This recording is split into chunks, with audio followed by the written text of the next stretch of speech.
Hai anak-anak tangguh, pernah melihat tanaman cocor bebek? Bagaimana ya bentuknya? Apakah mirip dengan bebek? Dan bagaimana cara perkembangbiakannya? Yuk kita simak videonya, check it out!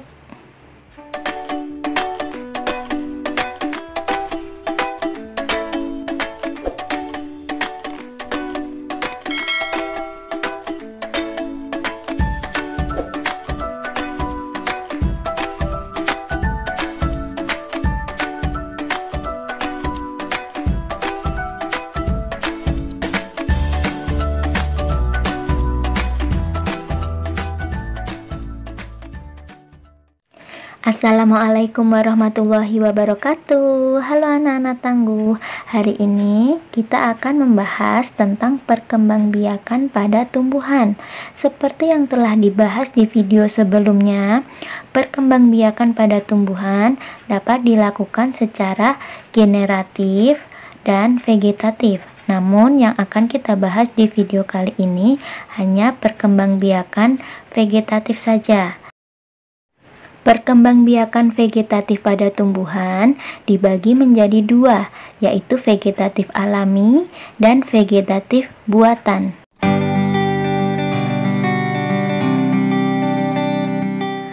Nah, perkembangbiakan vegetatif alami pada tumbuhan yaitu perkembangbiakan yang dilakukan secara alami tanpa campur tangan atau bantuan dari manusia.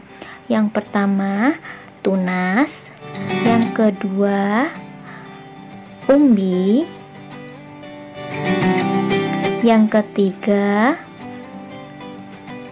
geragih atau stolon. Yang keempat, spora. Yang kelima, akar tinggal atau rizoma atau nama lainnya rimpang. Yang keenam, fragmentasi, dan yang terakhir adalah membelah diri. Perkembangbiakan vegetatif alami yang pertama yaitu tunas. Tunas dibagi menjadi tiga. Yang pertama, tunas batang, di mana tumbuhan anakan muncul dari ujung batang. Biasanya tumbuhan anakan ini muncul di samping tanaman induknya. Contohnya bambu, pisang, dan tebu.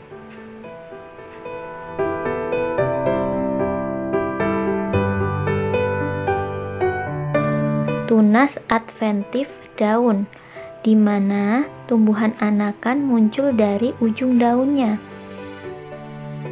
Contohnya tanaman cocor bebek dan wijaya kusuma.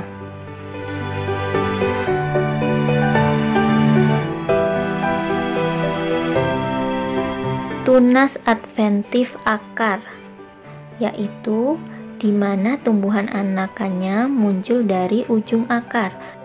Contohnya pohon cemara, dan contoh lainnya adalah pohon kesemek dan pohon sukun. Perkembangbiakan vegetatif alami yang kedua yaitu umbi. Umbi dibagi menjadi tiga.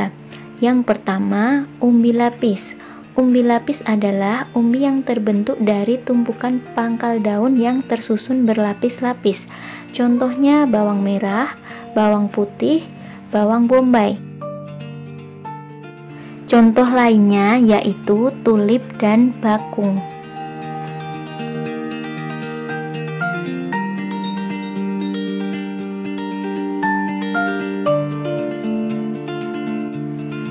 Umbi batang. Umbi batang adalah batang yang tumbuh membesar di dalam tanah karena berisi cadangan makanan. Contohnya kentang, talas, dan ubi jalar.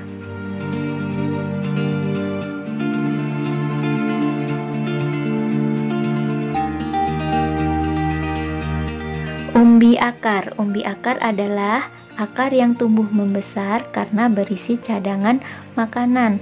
Contohnya wortel dan loba.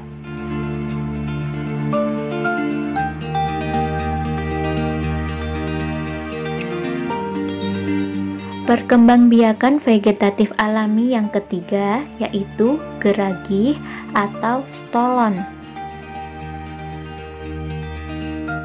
Geragih atau stolon adalah batang yang tumbuh menyamping di permukaan tanah dan memiliki mata tunas baru. Contohnya yaitu rumput teki, enceng gondok. Tanaman enceng gondok ini biasanya tumbuh di atas permukaan air. Kemudian stroberi dan pegagan. Perkembangbiakan vegetatif yang keempat yaitu spora. Spora adalah satu atau beberapa sel yang terbungkus oleh lapisan pelindung. Contohnya tumbuhan paku-pakuan. Spora terlihat seperti bintik-bintik hitam di permukaan daun. Suplir,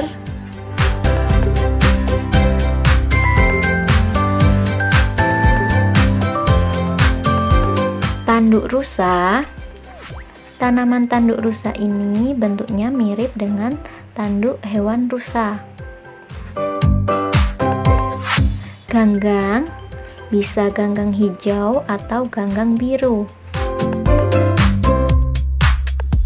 Dan yang terakhir, lumut.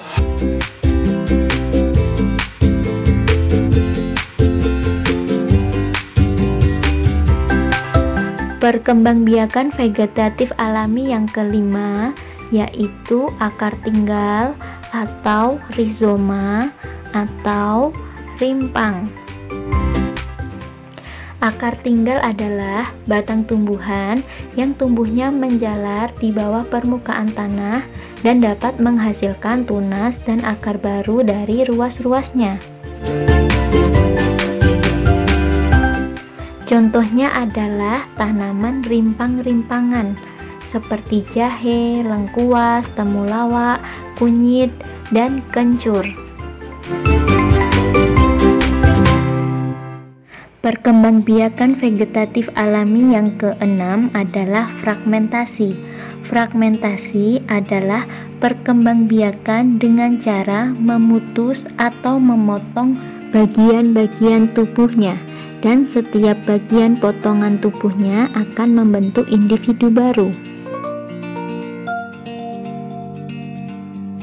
Contohnya, Oscillatoria. Perkembangbiakan vegetatif alami yang terakhir yaitu membelah diri. Membelah diri adalah perkembangbiakan tumbuhan dengan cara membelah dirinya sendiri menjadi dua bagian, dan setiap dua bagian tersebut memiliki bagian-bagian yang sama. Kemudian kedua bagian tersebut akan tumbuh menjadi individu yang baru. Contohnya ganggang biru dan ganggang hijau.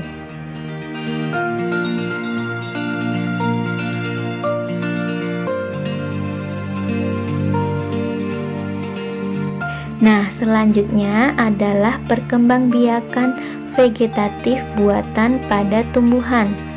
Perkembangbiakan vegetatif buatan yaitu perkembangbiakan secara vegetatif yang dibantu oleh manusia.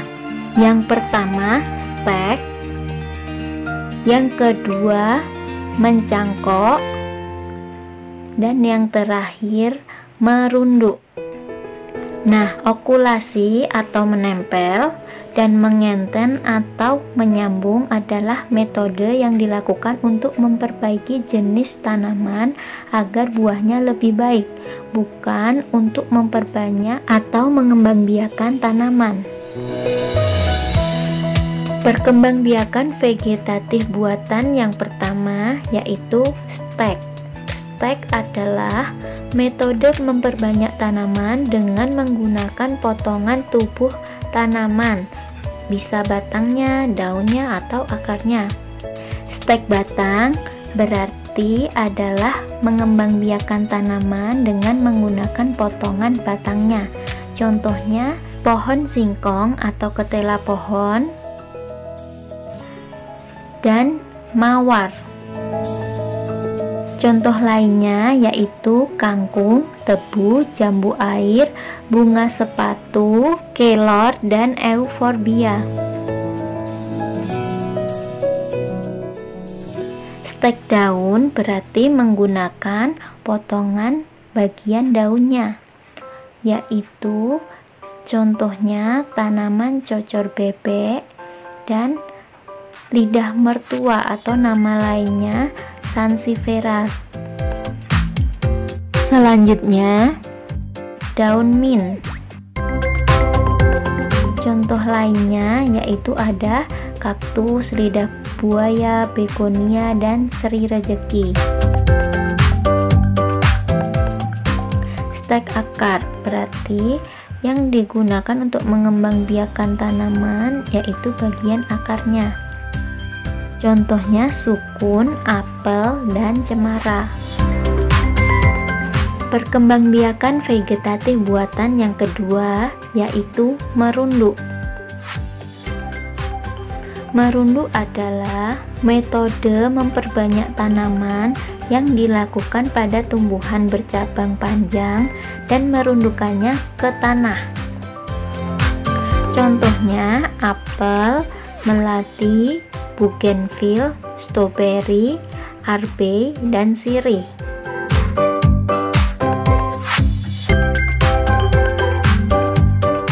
Perkembangbiakan vegetatif buatan yang ketiga yaitu mencangkok. Mencangkok adalah metode memperbanyak tanaman dengan cara mengupas kulit batang yang berkambium kemudian dibalut dengan tanah agar batang tersebut memiliki akar. Cara mencangkok pohon.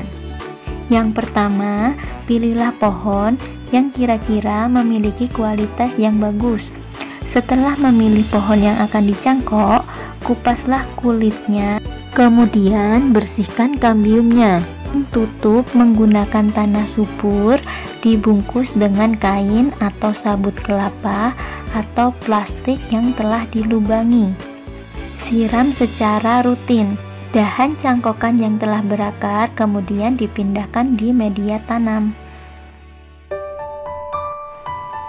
Contoh tanaman yang bisa dicangkok yaitu pohon mangga, rambutan, kelengkeng, alpukat, durian, jambu air, sawo, dan lain-lain. Nah, bagaimana anak-anak? Sudah paham ya? Sampai jumpa lagi. Wassalamualaikum warahmatullahi wabarakatuh.